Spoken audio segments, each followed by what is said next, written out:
too rainy to get out and campfire cook? Well, today Howard shows us how to make a cookie version of your favorite campfire treat, peanut butter s'mores bars, in the Mr. Food Test Kitchen.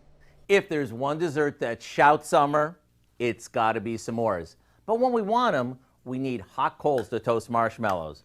And when that's not possible, rather than simply passing them by, we created a bar cookie version that's anytime easy. We begin by beating some butter and sugar until it's nice and creamy.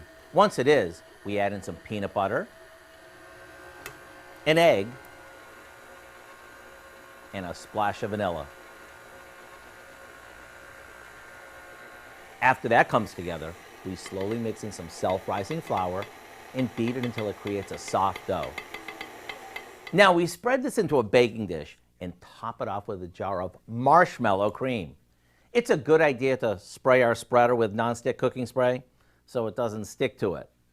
A few chocolate chips and roasted peanuts go on top before baking it off. And if you're thinking, wait, peanut butter doesn't belong in s'mores, well, after one bite, all of that will change. You see, with the combo of the chocolate and the marshmallow cream, along with all the peanut buttery richness, you won't even miss toasting marshmallows. So here's what I suggest. Go online and get the recipe for our peanut butter s'more bars as a way to welcome in summer with a dessert that's as portable as can be. I'm Howard from the Mr. Food Test Kitchen, where today we found a toasty and a gooey way for you to say, ooh, it's so good.